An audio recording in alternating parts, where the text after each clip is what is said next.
The man in this picture was last seen here in this very spot, and that's the only clue that the police have to go off of, because there were no witnesses and no body. It was just an ordinary day at the mall until the security cameras caught something extraordinary. It was 1:37 p.m. on Tuesday, when a man left his truck and walked into the mall. He was wearing a gray sweater, jeans, and red shoes. He seemed relaxed as he walked into the mall and disappeared from sight. The next time the mall security cameras saw him, he had changed his clothes. He was wearing a black sweater with the hood pulled up tight, sunglasses, and a baseball cap. The footage shows him walking away from the camera and then out the door. That was the last time anyone saw him.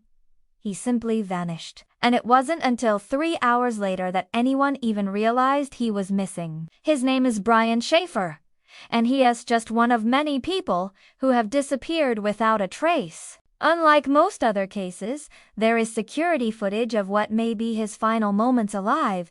So what happened to him? Did he run away, get kidnapped, or something more sinister? Let's take a look. When Brian's family noticed he hadn't returned home, they tried calling him, but his phone went straight to voicemail. His wife, who we'll refer to as Crystal for privacy reasons, knew something was wrong. In addition to not hearing from Brian, she knew he would never miss their son's first ever soccer game. When Brian didn't show up for the game, Crystal filed a missing persons report with the police. They took the security footage from the mall and put it on the news, hoping someone could identify the man and bring him home to his worried family. But all this did was raise more questions than answers. Why would he change his clothes if he just went to the mall to do some shopping? Why pull his hood up and wear sunglasses inside the mall? And why cover his face if he wasn't doing anything wrong?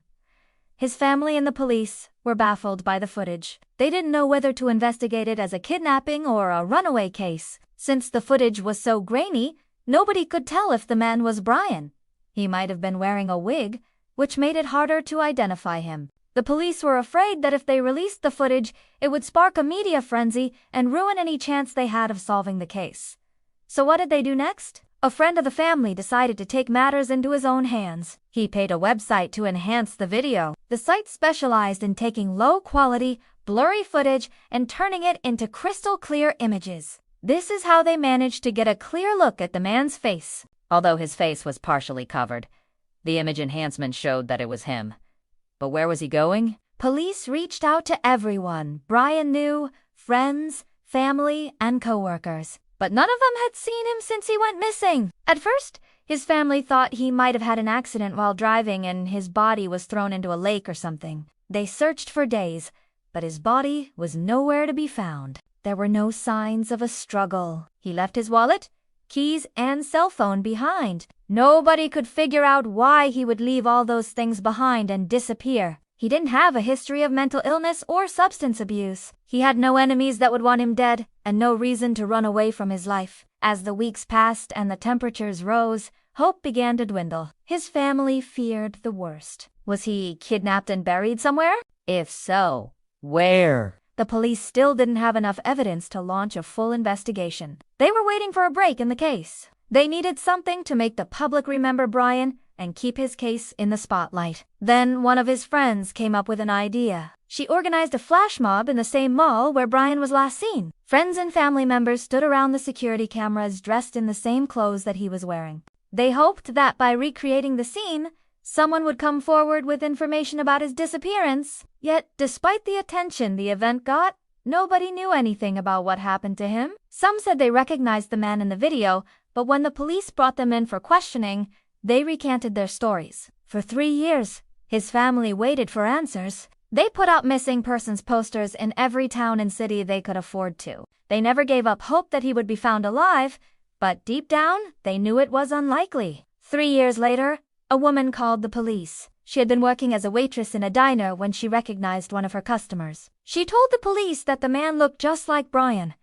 The police followed up on the lead and it turned out that it was him. He had grown a beard and lost a lot of weight, but it was definitely him. He was hesitant to talk to the police, but after assuring him that they wouldn't arrest him, he agreed to sit down and talk. He was now living under the alias Anthony and had no memory of the past 2 years. He couldn't remember why he changed his clothes or what happened to him after he walked out of the mall. He had no idea how he ended up in California. The police were confused.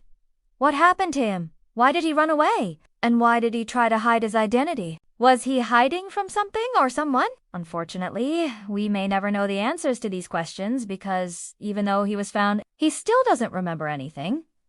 The case went back to the missing persons department. His family was overjoyed to see him, but Brian wasn't the same. He had no idea why he ran away or how he got to California. He was diagnosed with amnesia and given therapy to help him cope with what happened. But he still can't remember anything. While the police worked on the case, Brian lived with his family, trying to piece together the fragments of his past. With the help of his family and doctors, he was able to piece together bits and pieces of his life before the incident. He remembered his childhood, his friends, and his parents, but nothing about the day he disappeared. His sister says that he sometimes has dreams about that day. In his dreams, he remembers everything in vivid detail, but when he wakes up, it all comes flooding back. The police tried everything they could to find out what happened to him, but they hit a wall. All they had was a security camera footage of a man who looked like Brian.